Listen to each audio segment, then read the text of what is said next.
সীমান্ত সড়ক যা বাংলাদেশের দক্ষিণ পূর্ব অঞ্চলে অবস্থিত, যার এক পাশে মিয়ানমার আরেক পাশে বাংলাদেশ। সত্যি অতুলনীয় সৌন্দর্য, বিধাতার সৃষ্টি। যত দূরেই চোখ যায় মন জুড়িয়ে যায়। আহা কি আনন্দ! আকাশে বাতাসে মনটা ভরে যায় প্রতিটি নিঃশ্বাসে।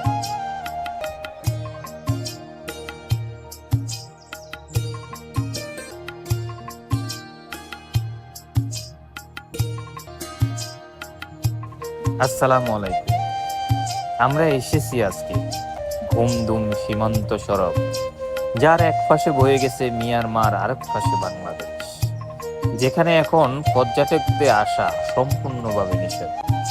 তারপরও আমরা এখানে কিভাবে আসলাম সেই গল্পটাই বলবো আপনাদের।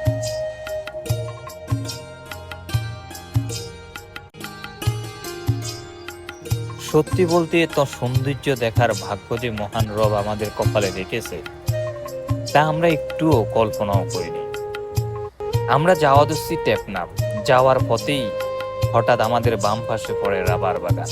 ওই রাবার বাগানে আমরা কিছুক্ষণের জন্য দাঁড়াই। সেখান থেকে কিছু লোককে জিজ্ঞাসা করি যে এখান দিয়ে টেকনাফ যাওয়া যাবে। তখন ওনারা বলছিল হ্যাঁ যাওয়া যাবে, সামনেই মিয়ানমার বর্ডার এবং সেই দিক থেকে ডান দিয়ে এই রাস্তা দিয়ে আপনি যেতে পারবেন। তখন আমরা যখন আসি তখনই একটা গ্রাম পড়ে, সেটার নাম হলো ঘুমধুম গ্রাম। তা আমরা ওই গ্রাম থেকে হঠাৎ এই রাস্তার দিকে চোখ পড়ে, তখন ভাবলাম যে সীমান্ত সড়ক লেখা আছে, আমরা এই রাস্তা দিয়ে ঢুকি। আমরা এই রাস্তা দিয়ে ঢুকতে ঢুকতে হঠাৎ সামনে বিজিবির একটা ক্যাম্প পড়ে, তবে ওখানে কোনো বিজিবি ছিল না। আমরা গাড়ি চালাইতে হঠাৎ ভিতরে ঢুকে যাই। ভিতরে ঢুকে প্রায় আমরা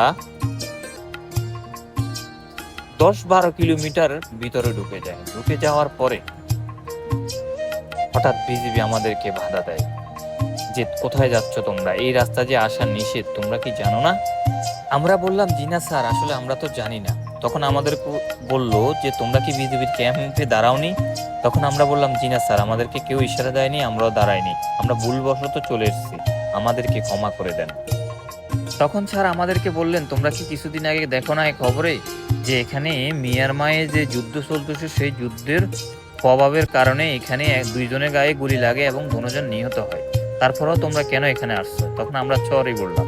ওই যে দেখেন মিয়ানমারে যে যুদ্ধ চলতেছে, বাড়িঘরে আগুন জ্বলতেছে, এখান থেকে ধোঁয়া দেখা যাচ্ছে। তখন আমরা খুব ভয় পেয়ে গেলাম। তখন স্যার আমাদেরকে বলল যদি তোমরা আরেকটু সামনে যাইতো, যদি রাখানরা তোমাদেরকে গুলি করতো তাহলে আমরা কি করতাম? তারপরে বদনামটা তো আমাদেরই হইতো, কেন তোমরা এই ভুল করতেছো? তখন আমরা স্যারের কাছে একবারে নরম হয়ে গেলাম, ক্ষমা চাইলাম যে স্যার আমাদেরকে ক্ষমা করে দেন। ক্ষমা চেয়ে চলে আসলাম। আসলে আমরা যে ভুল করেছি এই ভুল কখনো আপনারা করতে চেষ্টা করিয়েন না।